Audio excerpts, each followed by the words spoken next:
Hello, welcome back to my channel Awesome Learning. And as we are doing pedigree, and I have recorded very short and small videos of pedigree just to have a precise and specific explanation of the topics that I want you to be very clear with.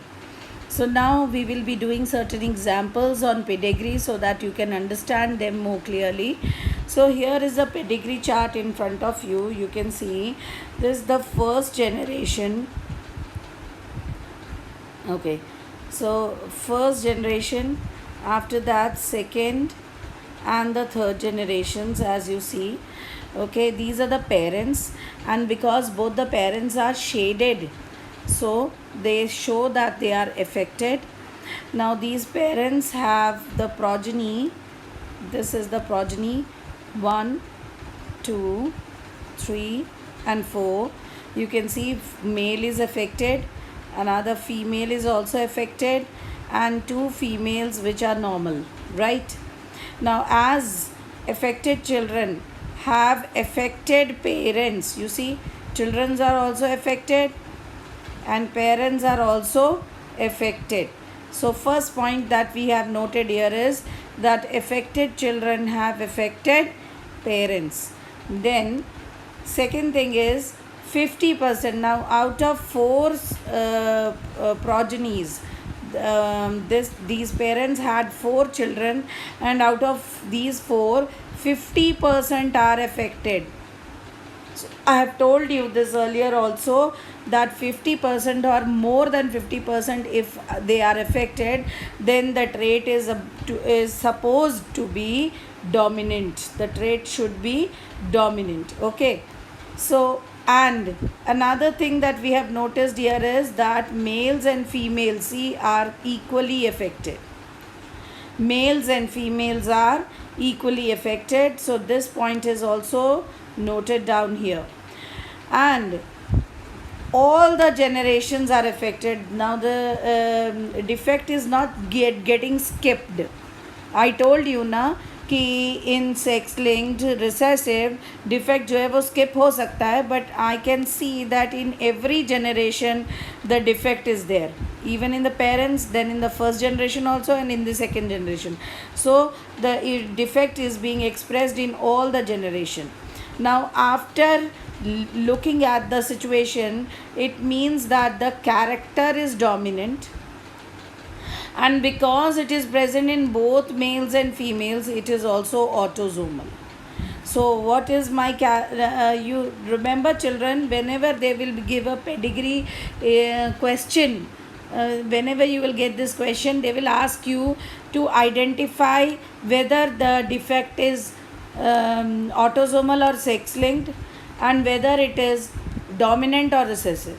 So you have to analyze, and then you will say that because of these reasons the defect is autosomal and it is dominant. Now because you have analyzed it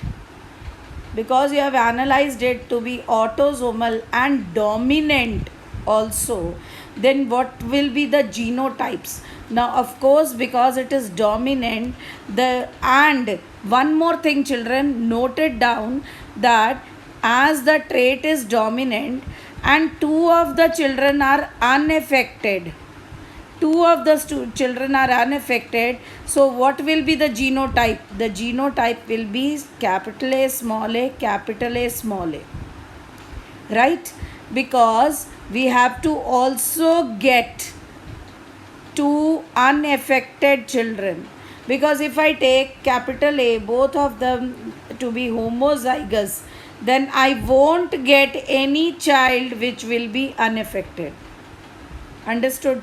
So that is why the genotype in this case will be capital A small a, capital A small a, and hence 2 will be affected and 2 will be normal or unaffected. Clear? I hope this one is clear to you all. and then you can write the genotype of others also. This is again male affected, so capital A small a. Because now why will you write this to be capital A small a, children? Why are you writing this to be capital A small a? Because again this parent, these two have a child which is unaffected, so I cannot give both capital A's to this parent. Understood? So you have to analyze in that manner. So this was your first example. Now let's see here. Let's write the genotype as the character. I have also written the explanation for you all. Is dominant and autosomal. So both the parents should have one dominant gene. Because two children are unaffected, I already told you this. I have written it for you so that you can understand. And the parents are in heterozygous condition. So I hope first case is clear to you all of you. Now let's move on to the second case here. Here another pedigree. I had little bit of space, so it might appear to be clumsy, but let me show you. Now here I have a father who is affected and a mother who is normal. Right? Then they are having children, girl affected, son unaffected, girl affected, son unaffected, girl affected. Now this girl was married to a man who was normal, and they got children, out of which a boy and a girl are affected. Similarly, this girl was also married to a normal man, and they got two children, male and was affected and the female was normal, and this girl was married to a normal person, and this is the progeny they are getting. So what are the conclusions that you will derive? Shows in all generations. Now every generation, generation number 1, generation 2 and generation 3, the defect is there in all the generations. And I have seen here that father is passing the gene of defect to girl child. See, father is passing the defect to daughters, and male and females are equally affected. As you see, male and females are equally affected. So the character is dominant, and because father is passing the genes to daughters, so it is sex linked. So it is dominant and sex linked. Now why is it sex linked? You might have understood, because father is expressing it or passing on it to the daughters. Now why is it dominant, children? Because father is affected, that means this is the gene that father is carrying, and this is what the mother is carrying. Now father is dominant, this one is dominant, and if this gene goes to the daughter, that means the daughter will be affected. So you see, the gene given to this daughter is, this one is given by the father, and this XW is given by the mother. That is why the daughter got affected. And because she has got only one X, and due to this one X, see here also, due to this one X she is getting affected, that means it is dominant. Only one X has made the girl defective, that means it is dominant. Okay, understood?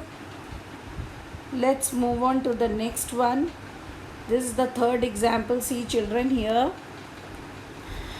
in this case, now father is carrier. Okay, I should have drawn the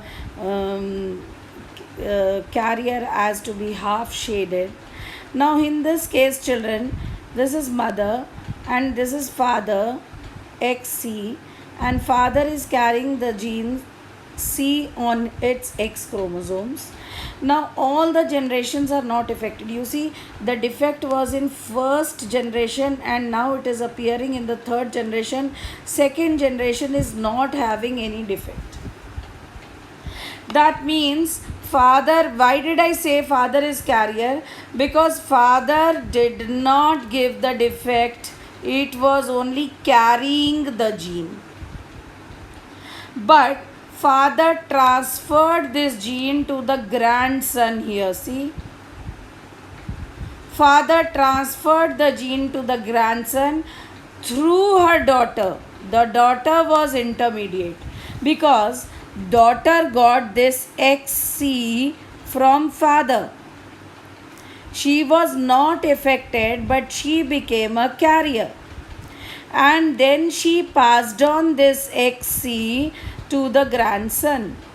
And father, who was effective or defected, he passed on his defect to the grandson, and who was in between his daughter.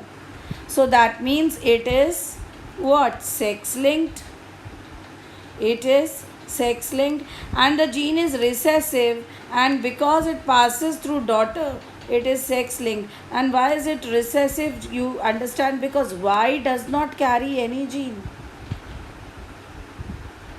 So this is the case of sex linked recessive disorder.